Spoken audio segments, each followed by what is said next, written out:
जय श्री कृष्णा, जय श्री राधे। अध्याय 5।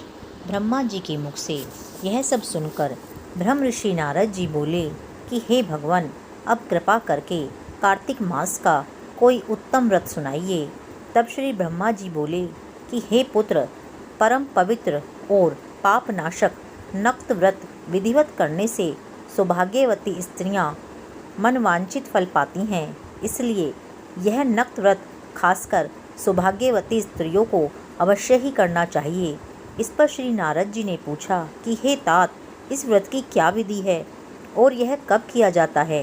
नारद जी का यह प्रश्न सुनकर ब्रह्मा जी ने प्रसन्न होकर कहा कि हे पुत्र, यह अति गोपनीय व्रत है, किंतु तुम्हारे स्नेह से यह कार्तिक मास का व्रत कहता हूँ, सो तुम सावधान होकर सुनो। आश्विन शुक्ल पूर्णमासी को प्रातःकाल उठकर शौच आदि से निवृत्त होकर दंत मंजन आदि करें। फिर संगम, नदी, सरोवर, कुंड व कूप अथवा घर पर ही स्नान करें। व्रत के एक दिन पहले सिर नहीं धोएं और व्रत वाले दिन विधि पूर्वक स्नान करें और पवित्र भावना से विधाता का स्मरण करें तथा व्रत का संकल्प इस प्रकार करें। हे जगत के रचयिता और कर्ता, आप कृपा करके मेरे पतिदेव की रक्षा तथा मेरी संतान की वृद्धि कीजिए।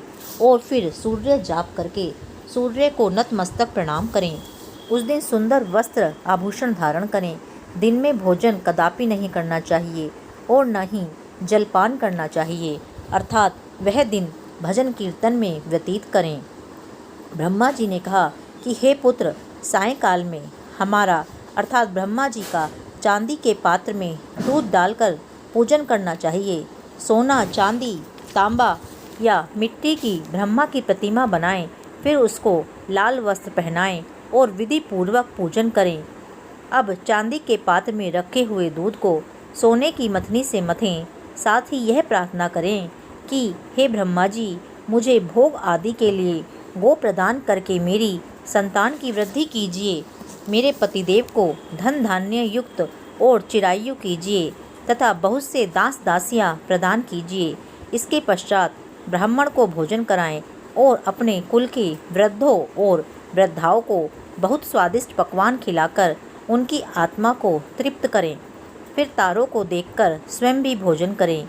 यह आश्विन पूर्णमासी को ब्रह्मा जी का नक्त व्रत है। यह व्रत सब प्रकार के पापों का नाश करने वाला तथा समस्त कामनाओं को पूर्ण करने वाला व ज्ञानी पुरुषों को मुक्ति देने वाला है। भगवान जप, तप तथा तीर्थ स्नान से इतने प्रसन्न नहीं होते जितने कि इस व्रत से प्रसन्न होते हैं। जो ब्रह्मा जी के आगे इस दिन कपूर जलाता है, उसको बड़े वृक्षों और गोदान का फल मिलता है तथा उसके कई एक कुल बैकुंठ को प्राप्त हो जाते हैं। जो केसर तथा कस्तूरी सहित कपूर अर्पण करता है, उसके कई वंश ब्रह्मलोक को प्राप्त होते हैं।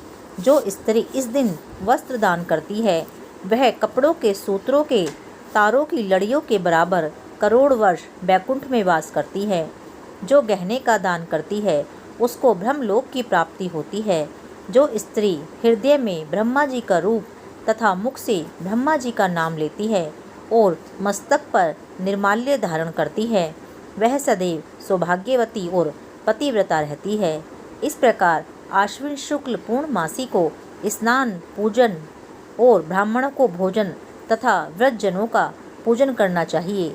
सायंकाल ब्रह्मा जी का पूजन कर प्रार्थना करें, हे ब्रह्म विदाता, यह व्रत मैंने आपके निमित्त किया है, अतः इसमें किसी प्रकार की कोई कमी हो तो आप स्वयं ही उसे पूरी कीजिए।